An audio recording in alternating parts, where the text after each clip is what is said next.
प्रांजल ज्ञान गंगा में आप सभी का स्वागत है।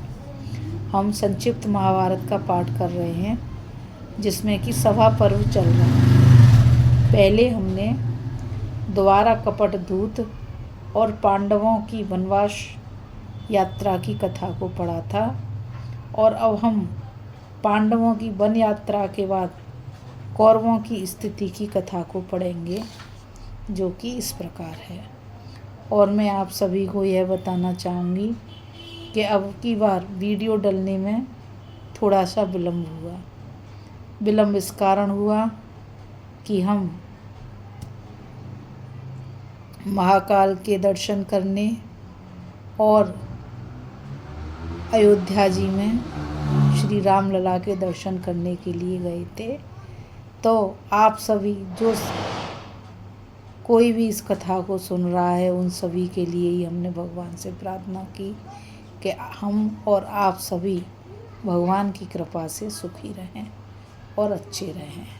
तो चलिए अब कथा को शुरू करते हैं, जो कि इस प्रकार है।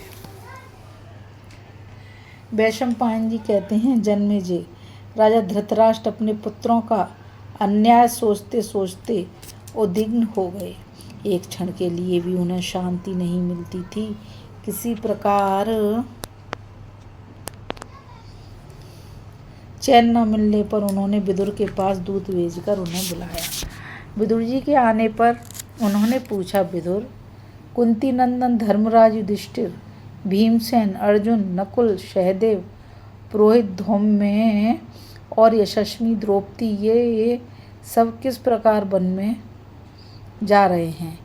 इस प्रकार इस समय उनकी कैसी चेष्टा है, यह सब मैं सुनना चाहता हूँ। विदुर जी ने कहा, महाराज, यह तो स्पष्ट ही है कि आपके पुत्रों ने छल छंद से धर्मराज का राज्य वैभव छीन लिया है। फिर भी विचारशील धर्मराज की बुद्धि धर्म से विचलित नहीं हुई है। इसी से वे कपट पूर्वक राज्य च्युत किए जाने पर भी आपके पुत्रों पर दया का ही भाव रखते हैं, क्योंकि वह समझदार है। वे अपने क्रोधपूर्ण नेत्रों को बंद किए हुए हैं। ऐसा इसलिए कि कहीं उनकी लाल लाल आंखों के सामने पड़कर कौरव भस्म न हो जाएं। इसी से धर्मराज युधिष्ठिर अपना मुंह वस्त्र से ढककर रास्ते में चल रहे हैं। भीमसेन को अपने बाहुबल का बड़ा अभिमान है। वे अपने को बहुत बेजोड़ समझते हैं, इसलिए वे वन गमन के समय शत्रुओं को अपनी बाहें फैला फैला कर दिखाते जा रहे थे कि समय पर मैं अपने बाहुबल का जौहर दिखाऊंगा।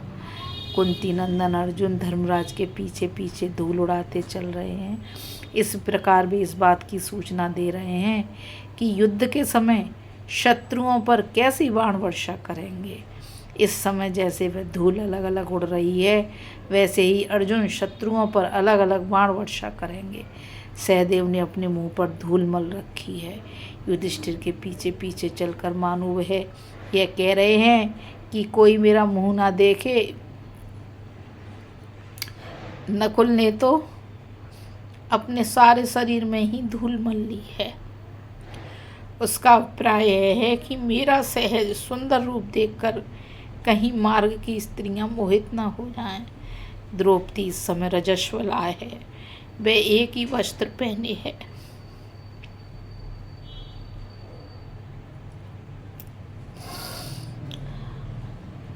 केश खोलकर रोते रोते जा रही है। उन्होंने चलते समय कहा कि जिनके कारण मेरी यह दुर्दशा हुई है, उनकी स्त्रियां भी आज के 14वें वर्ष अपने स्वजनों की मृत्यु से दुखित होकर इसी प्रकार हस्तिनापुर में प्रवेश करेंगी। सबके आगे आगे चल रहे हैं पुरोहित धौम्य। वे नकृत्य कोण की ओर कुशों की नोक करके यम देवता संबंधी शाम मंत्रों का गायन कर रहे हैं। उनका प्राय है कि रणभूमि में कौरवों के मारे जाने पर उनके गुरु पुरोहित भी इसी प्रकार के मंत्रों का गान करेंगे। पांडवों की वन यात्रा से विकल होकर सभी नागरिक विलाप करते हुए कह रहे हैं कि हाय हाय, हमारे प्यारे सम्राट इस प्रकार वन में जा रहे हैं। कुरुकुल के बड़े बूढ़ों की इस मूर्खता को धिक्कार है। वे लोभवश धर्मात्मा पांडवों को देश से निकाल रहे हैं। हम तो इनके बिना अनाथ हो गए। इन अन्यायी कौरवों के साथ हमारी कोई सहानुभूति नहीं रही। प्रजा इस प्रकार बिगड़ रही है और उधर पांडवों के जाते ही आकाश में बिना मेघ के ही बिजली चमकी। पृथ्वी थरथरा गई। बिना अमावस्या के ही सूर्य ग्रहण लग गया। नगर की दाहिनी ओर उल्कापात हुआ। गिद्ध, गीदड़ और कोए आदि मांस भक्षी जीव देवालयों, बुर्जों, किलों और अटारियों पर मांस एवं हड्डियां डालने लगे। इन उत्पातों का फल है कि भरतवंश का सत्यानाश निश्चित है। यह सब आपकी दुर्मति का फल है महाराज। जिस समय विदुर जी धृतराष्ट्र से इस प्रकार कह रहे थे, उसी समय देवर्षि नारद बहुत से ऋषियों के साथ यकायक वहां आ पहुँचे और यह भयानक बात कहकर चलते बने कि दुर्योधन के अपराध के फलस्वरूप आज के 14वें वर्ष भीमसेन और अर्जुन के हाथों कुरुवंश का विनाश हो जाएगा। अब दुर्योधन, कर्ण और शकुनी ने द्रोणाचार्य को ही अपना प्रधान आश्रय समझकर पांडवों का सारा राज्य उन्हें सौंप दिया। द्रोणाचार्य ने कहा, भरतवंशियों पांडव देवताओं के पुत्र हैं, उन्हें कोई नहीं मार सकता। यह बात सभी ब्राह्मण कहते हैं। फिर भी धृतराष्ट्र के पुत्रों ने मेरी शरण ली है, इसलिए इनके सहायक राजाओं के साथ मैं अपनी शक्ति के अनुसार इनकी पूरी सहायता करूँगा। मैं शरणागत का त्याग नहीं कर सकता। इच्छा न होने पर भी यह काम करना पड़ रहा है। क्या करूं? देव ही सबसे बलवान है। कौरवों, पांडवों को वन में भेजने से ही तुम्हारा काम पूरा नहीं हो गया। तुम्हें अपनी भलाई का प्रबंध शीघ्र ही करना चाहिए। तुम्हारा राज्य स्थायी नहीं है। यह 4 दिन की चांदनी और फिर अंधेरी रात वाला सिद्धांत है। 2 घड़ी का खिलवाड़ है। इससे फूलो मत। बड़े बड़े यज्ञ करो, ब्राह्मणों को दान दो, जो कुछ बने सुख भोग लो। 14 वर्ष तुम्हें बड़े कष्ट में पड़ना होगा। 14 वर्ष बाद तुम्हें बड़े कष्ट में पड़ना होगा। द्रोणाचार्य की बात सुनकर धृतराष्ट्र ने कहा, विदुर, गुरुजी का कहना ठीक है। तुम पांडवों को लौटा लाओ। यदि वे लौट कर न आवें तो उनको शस्त्र, रथ और सेवक साथ में दे दो। ऐसा प्रबंध करो जिससे मेरे पुत्र पांडव वन में सुख से रहें। यह कहकर वे एकांत में चले गए और चिंता करने लगे। उनकी सांस लंबी चलने लगी और चित्त बेहल हो गया। उसी समय संजय ने उनसे कहा कि महाराज, आपने पांडवों को राज्ययुत करके वनवासी बना दिया, उनका धन, वैभव और भूमि हत्या ली। अब आप शोक क्यों कर रहे हो? धृतराष्ट्र ने कहा, संजय, पांडवों से बैर करके भी भला किसी को सुख मिल सकता है? वे युद्ध कुशल, बलवान और महारथी हैं। संजय ने तनिक गंभीर होकर कहा, महाराज, अब यह निश्चित है कि आपके कुल का तो नाश होगा ही, निरीह प्रजा भी न बचेगी। भीष्म पितामह द्रोणाचार्य और विदुर जी ने आपके दुरात्मा पुत्र दुर्योधन को बहुत रोका, फिर भी उस निर्लज्ज ने पांडवों की प्रिय पत्नी धर्मपरायण द्रौपदी को सभा में बुलवाकर अपमानित किया। विनाश काल समीप आने पर बुद्धि मलिन हो जाती है, अन्याय भी न्याय के समान दिखने लगता है। यह बात हृदय में इतनी बैठ जाती है कि मनुष्य अनर्थ को स्वार्थ और स्वार्थ को अनर्थ देखने लगता है तथा मर मिटता है।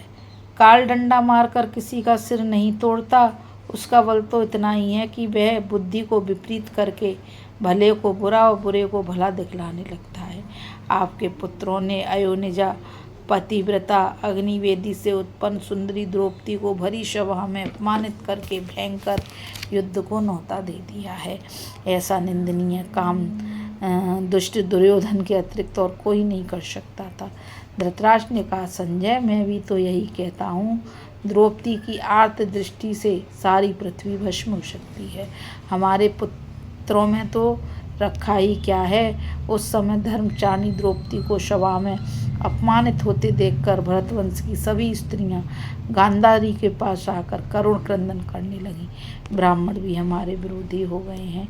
वे सायकाल हवन न करके नागरिकों के साथ उन्हीं बातों की चर्चा करते हैं और दुखी होते रहते हैं। जिस समय भरी सभा में द्रौपदी के वस्त्र खींचे गए थे, उस समय तूफान आ गया, बिजली गिरी, उल्कापात हुआ, बिना अमावस्या के ही शुरू सूर्य ग्रहण लग गया। सारी प्रजा भयभीत हो गई थी। रथशाला में आग लग गई थी। मंदिरों की ध्वजाएं गिरने लगी थीं। यज्ञशाला में श्याल न हुआ करने लगी, गधे रहने लगे थे। ऐसे अपशकुन देखकर भीष्म, कृपाचार्य, सोमदत्त, राहलिक और द्रोणाचार्य सभा भवन से उठकर चले गए। विदुर की सम्मति से मैंने द्रौपदी को मुँह मांगा वर दिया और पांडवों को इंद्रप्रस्थ जाने की अनुमति दे दी। उसी समय विदुर ने मुझसे कहा था कि द्रौपदी को अपमानित करके फलस्वरूप भरतवंश का नाश होगा। द्रौपदी देव के द्वारा उत्पन्न एक अनुपम लक्ष्मी है। वह पांडवों के पीछे पीछे फिरती है। यह महान अपमान और कलेश पांडव, यदुवंशी और पांचाल नहीं सहेंगे, क्योंकि इनके सहायक और रक्षक हैं सत्य प्रतिज्ञा भगवान श्री कृष्ण। बोलो श्री कृष्ण भगवान की जय। बहुत समझा बुझाकर विदुर ने हमारे कल्याण के लिए अंत में यही सम्मति दी कि आप सबके भले के लिए पांडवों से संधि कर लीजिए। संजय, विदुर की बात धर्मानुकूल तो थी ही, अर्थ की दृष्टि से भी कम लाभ की नहीं थी, परंतु मैंने पुत्र के मुंह में पड़कर उसकी प्रसन्नता के लिए उनकी बात की उपेक्षा कर दी थी। इस कथा में बस इतना ही। आपको यह विदित है कि पहले हमने